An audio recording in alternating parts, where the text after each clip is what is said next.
Oui, c'est moi, Marie. Marie, celle qui pleurait devant la tombe de mon Seigneur Jésus. Faut absolument que je vous raconte ce que j'ai vécu. C'était la chose la plus merveilleuse qui m'est jamais arrivée de toute ma vie. Ce jour-là, en découvrant le tombeau vide de Jésus, j'étais terriblement triste. Mon corps ne pouvait plus contenir toutes les larmes de mon cœur. Je suis tombée à genoux et j'ai pleuré une nouvelle fois. Jésus n'était plus dans la tombe. Encore une épreuve. Tout était si dur depuis ces quelques jours. Toute cette violence contre Jésus et puis cette mort atroce. Et maintenant, il avait disparu. C'en était trop. Trop. Personne ne veut vivre ça, n'est-ce pas? Et je ne le souhaite à personne. Quand on perd ce que l'on a de plus cher, c'est comme perdre une partie de nous-mêmes. Jésus, c'était mon Seigneur, mon Maître. Et puis il a disparu. Tout était passé trop vite, si vite. Je pleurais. Et beaucoup de choses se passaient dans ma tête. Qui a pris Jésus? Que s'est-il passé? Où est son corps maintenant? Qui a fait ça? Et pourquoi? Pourquoi? Mais heureusement Jésus ne m'a pas laissé dans cet état. Il a voulu dévoiler toute la vérité. Il est ressuscité. Et cela allait tout changer pour moi.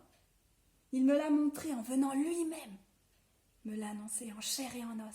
Vous imaginez? Un homme s'est approché de moi. Peut-être le jardinier, je pensais. Je ne l'ai même pas regardé. Je n'avais plus la force de relever la tête, de saluer quelqu'un. J'avais trop de chagrin. La seule chose qui comptait pour moi à ce moment-là, c'était de savoir où était Jésus. Et puis, cet homme m'a demandé: « Femme, qui cherches-tu? Pourquoi pleures-tu » Je n'ai même pas cherché à répondre à sa question. C'était évident que je pleurais la disparition de Jésus, mais j'étais prête à tout pour retrouver Jésus. Alors je lui ai dit: « Mais si c'est toi qui as pris Jésus, dis-moi où tu l'as mis et j'irai le prendre. » Et l'homme a simplement dit: « Marie. » Oh, dans ma tête, tout est allé très vite. Mon cœur s'est emballé. Mais il connaît mon nom. Mais je connais cette voix. Mais c'est... Je me retourne en criant: « Maître !»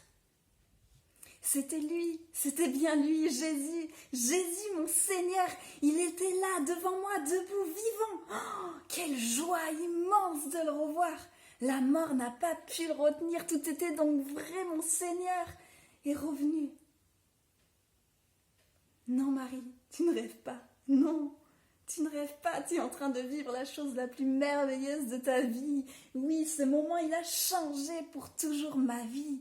Jésus est vraiment ressuscité. Il vit. Il restera pour toujours mon Seigneur, mon Maître, pour toujours. Je ne peux pas vous décrire avec des mots la joie que j'ai ressentie à ce moment-là. C'était juste trop beau. Évidemment que j'ai couru l'annoncer aux autres. Il fallait que je la partage, cette joie, avec tous ceux qui avaient cru en lui. Je ne pouvais pas garder cette joie, cette bonne nouvelle pour moi toute seule, impossible. Cette joie qui donne envie de le connaître, ce Jésus. Ah, si vous le connaissez, vous me comprendriez. Mais d'ailleurs, vous le connaissez? Ou peut-être que vous ne le connaissez pas et vous avez l'impression que la vie sans Jésus est triste. Non? Enfin, je te comprends. Moi aussi, j'aimais bien la vie sur cette terre avant de le rencontrer. Je menais une vie sans trop de problèmes. J'aimais profiter de ma vie, de mes amis, faire des choses cool. Mais après l'avoir rencontré, après avoir goûté à cette relation profonde avec Jésus, ma vie, elle a changé de saveur. C'est incomparable. C'est comme passer d'une vie en noir et blanc à une vie en couleur. C'est comme passer des ténèbres à la lumière. Et encore, tout n'est pas toujours simple dans ma vie. Je peux être malade, rencontrer des grosses difficultés, être triste, mais Jésus est toujours là.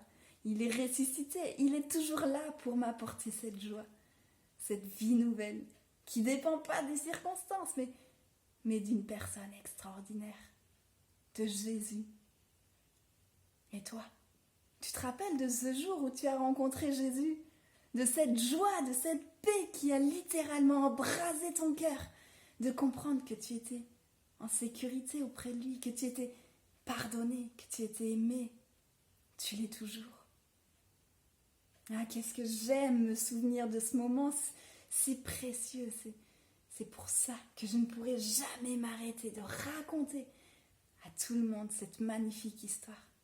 Ce jour où Jésus a transformé ma triste vie en une joie éclatante.